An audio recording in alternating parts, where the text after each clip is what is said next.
Alright, today's video comes from a viewer request. They wanted to know how I add fog to my to some of my photos. Creepy, smoky fantasy fog, things like that. And this is actually an effect that I taught myself late last year. I had a photo shoot that was a 1930s couples photo shoot that was kind of inspired by Fantastic Beasts and Where to Find Them.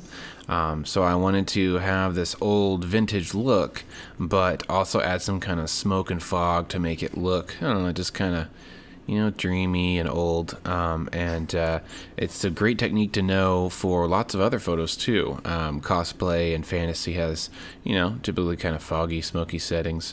And it's actually super easy. It will only take me about 30 seconds to show you how to do it, but there's some other stuff you need to know first. So first of all, let me make a huge rant about Photoshop. This is something that drives me crazy. Two of the most powerful things in Photoshop are the clouds tool, render and clouds, and the lens flare tool. Two of the most powerful features in Photoshop have been the most unupdated, unappreciated by Adobe, and most left alone features, which drives me crazy. So first you've got the clouds. So there you have it. There's no options, there's no settings, there's nothing. It's just your foreground and your background color and the clouds. You can't even change the size of them. And then if you want to really be fancy, you can go to render and difference clouds. Ooh. And then you could do it again. Ooh. And that's about it. That's it. There's nothing else to it. What the heck, Adobe? Fractal noise is one of the most powerful tools in special effects, in editing, in compositing, in many other genres of Photoshop work. And this feature really needs to come out of 1998. Please, it would be awesome if they could just update this, add some functions to it. In case you're kind of confused here, fractal noise is a mathematically rendered and calculated thing that comes from math equations, but then turns into a visual such as this. It looks kind of like clouds or energy or waves, whatever. There's actually a bunch of different types of fractal noise out there. There's about maybe 10 roughly that make different looking noise. And they have all kinds of settings that we don't have in Photoshop. Other programs can do it. The other feature that drives me crazy that has been totally unupdated is the lens flare. Especially as of late, it seems like the lens flare has, made a big resurgence thanks to J.J. Abrams and other sci-fi films. Here it is. We've got two settings. You can move your lens flare around. You've got 4 different types of lens flares, which I think this one is actually new. Movie Prime, I think, is updated. So in the past about 15 years, as far as I know, this is the only update that's been made to Photoshop in the lens flare. And you've got the brightness, That's that. You can't, there's no other lens flares. You can't modify the little circle halos. You can't turn it. You can't change the color. You have to manually alter the color, which would alter everything. And, that's just not okay, Adobe. Come on, you got to update things eventually, and you need to stay with the times in the other areas of your program as well. Okay, so my rant is over. So why did I talk about the whole noise thing? Well, because we're going to use that. We're going to use a cloud layer to add the fog. Now, I don't even bother with Photoshop's stupid cloud. It's just so annoying. It takes more work than it should. So what I did to get around that was I made my own images of clouds using my 3D program called Blender. Now, Blender has all kinds of different types of fractal noise. So I literally just made a bunch of really big pictures of all different types of clouds, and I saved them for myself so that I could use later. And I made them really big PNG images so that I could use whenever I needed them. So here they are. I've got big noise, little noise, weird noise, smooth noise, all different kinds of patterns, because I knew eventually I would use some of them somewhere. So I just made everything I could think of, and I saved it for later. So these images I will bring into Photoshop and use as a layer for my fog. I've also used them for other special effects too. They come in handy. You can actually download these for free. I have made them available because I am so upset at Adobe, I have to offer clouds to people. I'll give you that download link in the descriptions of this video. Hope you guys enjoy those pictures. So for fog. Fog is basically condensation in the air. It's literally just a cloud that is on the ground for different levels of temperature, humidity, all kinds of things like that. And fog has a size to it. You can have detailed fog, Say if it's further away, you'll see the parts, or maybe they'll just be more hazy. And if you're closer up to the fog, or if the fog is closer to the camera in the foreground, it may be larger or more spaced out. So you need to consider these things when you're adding fog to a photo. Now, two things that we're going to do is I'm going to add fog in front of her, and which will look cool, and that, that might just do the job. But I'm also going to go to the next level, and I'm going to add some fog behind her to add some depth and add some more mystery and just a whole new level of fantasy to this photo. All right, so first let's find an image of fog that's large or spacey, if you will. I don't know how to describe that. This one looks pretty big. So I'm going to drag it on top. We're going to move it down because it's going to be on the bottom half of the photo. And I usually don't cover a whole photo with fog. I feel like fog looks better when it's on the bottom half of the photo, a little more realistic, like it's rolling along the ground. All right, so let's get rid of this useless lens flare layer here. Okay, so here it is. We've got our fog. We're going to add a mask to the fog layer by going down here, a little white rectangle with a black square. Here it is. So this mask is all white right now. If I alt-click it, there we go, all white, and click back on the layer. That means that if I paint black onto this mask, look, my fog goes away. See that?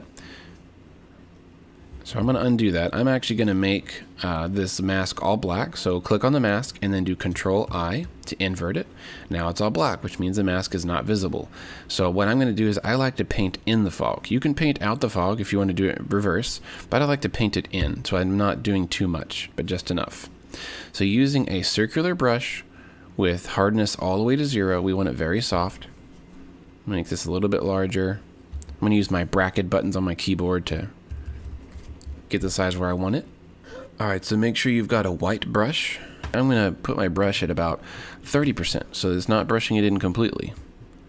Do a few little dots here and there. You can see it's kind of adding a little bit of grayness to it. Make my brush a little smaller. You're just adding little poofs and clumps of fog, really. Now don't go up too high, you're going to hit the limit of the fog layer that we've got underneath. And also something I'll do is I'll set this fog layer to screen. There we go. I feel like that just kind of is a little bit more photorealistic with the values of the fog and what it does to the pixels below it. So that's pretty much it. I'm adding really soft brushing. I'm going to go down to 20%, fill in some of these gaps. See, look, if I go up too high, eventually I'm going to hit the limit of this image. See right up there, that's the limit. So I don't want to go up too high. Next, let's add some fog behind her. So to do that, we are going to need a selector.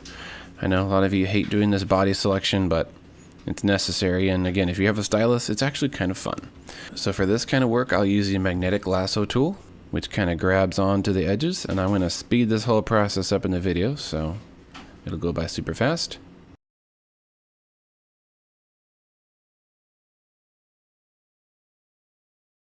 Okay, so I did a rough selection of her body.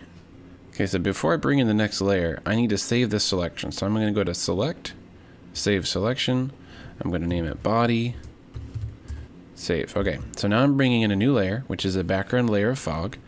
It's got more detail to it because it's farther away in the background. We're going to put this behind her using that selection mask. So Enter. Now I want to bring back that selection I just worked so hard on. And go Select and Load Selection. I have to select the channel of body, which is a selection I just saved. Alright, so we've got our little ants marching around. Now, whenever you have a selection, if you select a layer and hit mask, it's going to make a mask from the selection you just had. So this is this is backwards. I don't want it to be this. I want it to be behind her instead of in front of her.